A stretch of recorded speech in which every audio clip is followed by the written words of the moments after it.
We're going to take you with us today on the second demonstration we have attended at our local largest town, Perpignan.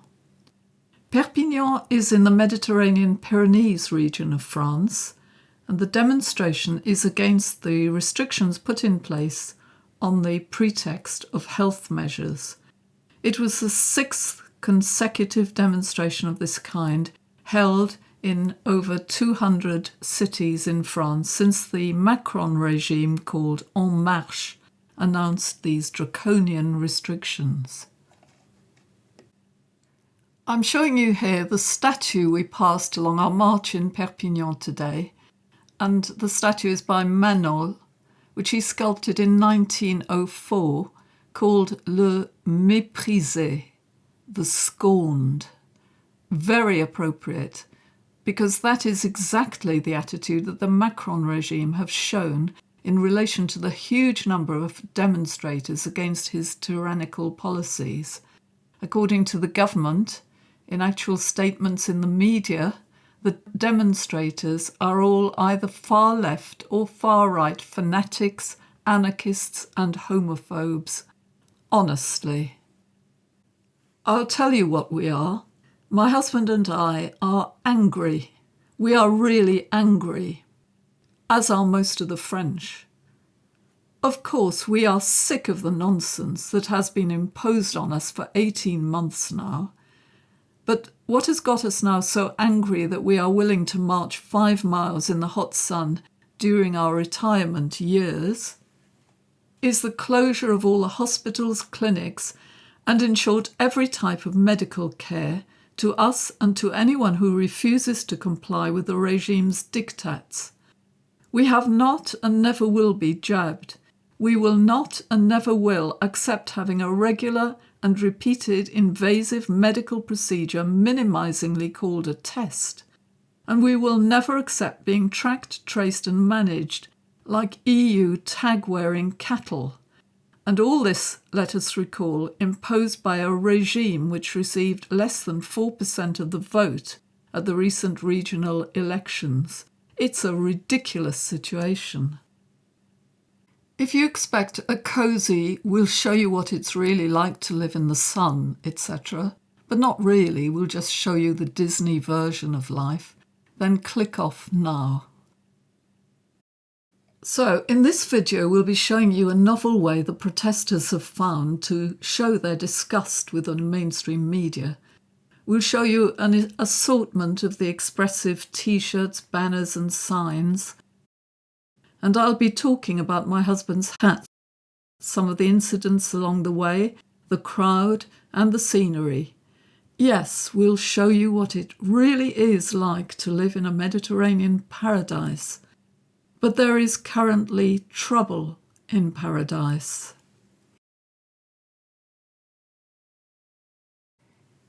Before we start, this is not just a general political resistance. It is personal and tragic. See this woman here with the dark hair to the right of the picture?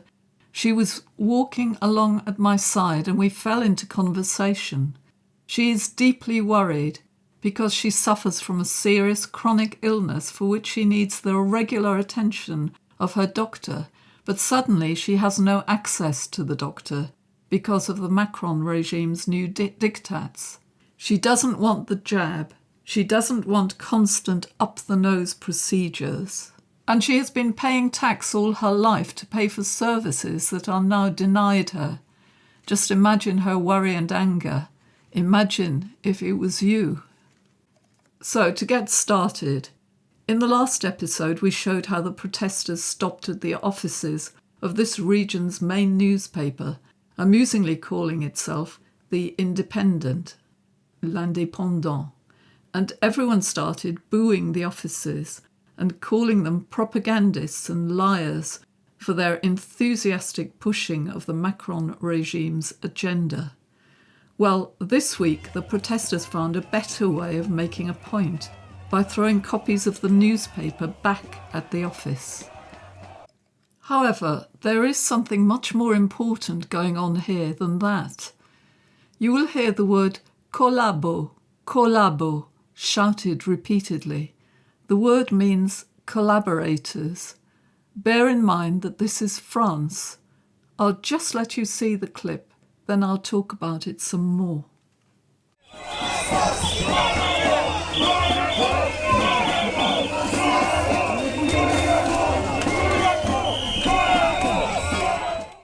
As most people know, France surrendered to the Germans after the German Blitzkrieg invasion. Whilst Hitler was busy with preparations for invading Britain, the Hitler regime permitted the southern part of France to be nominally free, but designated a client state. The government of the southern region of France was based in the town of Vichy, and the regime became known as the Vichy government.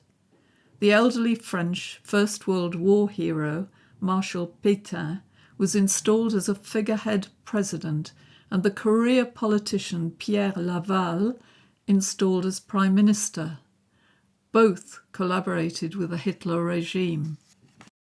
The Laval regime fully collaborated with their German patrons, even to the extent of establishing a feared and enthusiastically collaborationist police force called the Milice, who were responsible for the deaths of many resistance activists and other, quote, undesirables. After the liberation of France in 1944, Laval fled to Spain, but tried returning to France when he was promptly arrested by the French government under General Charles de Gaulle. Laval and Marshal Pétain were both put on trial and both found guilty of collaboration and plotting against France.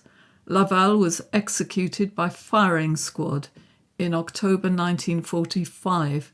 Pétain eventually had his sentence commuted to life imprisonment in recognition of his having led the French army to victory against the Germans at the Battle of Verdun in the First World War.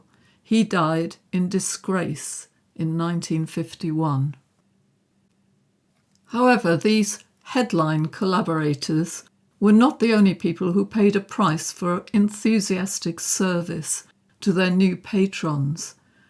As soon as the Hitler regime disappeared, the mass of the oppressed French took revenge on the collaborators with ritual humiliation for the female collaborators and the bullet for male collaborators, and the posting of plaques in hundreds of town squares in recognition of all the resistance fighters that had been executed in those very squares.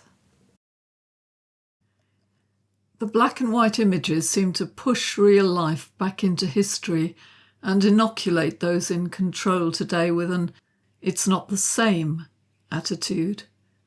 And you can see that these ordinary French people think that it is exactly the same.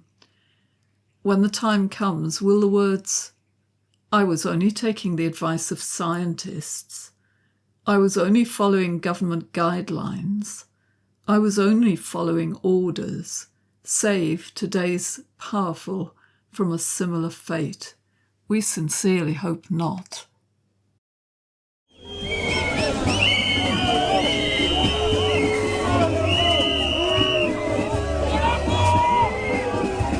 Thus you can see that when the French call someone a collabo, it is very charged with meaning.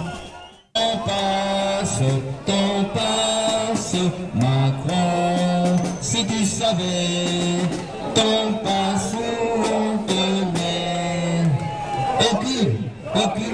Aucune hésitation. C'est la révolution.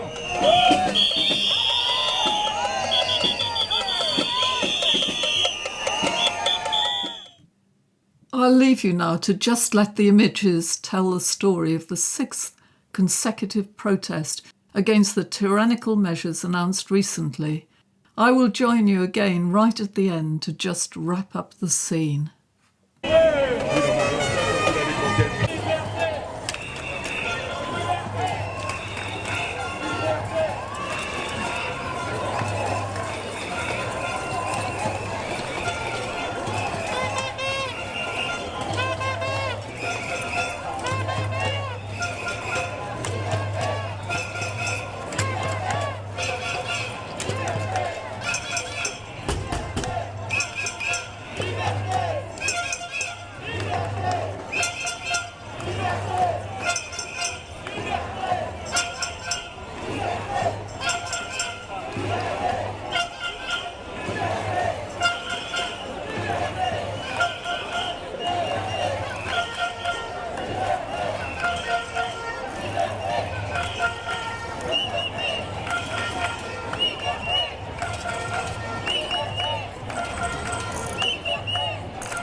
This is my husband, who's usually behind the camera, with his hat, which simply says, non, non, non, non.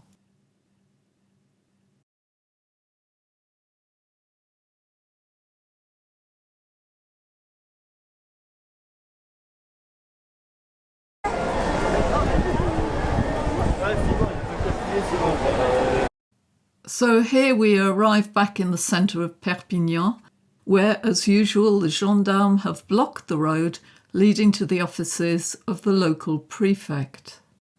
You may be interested to know that there are 3 levels of control in France.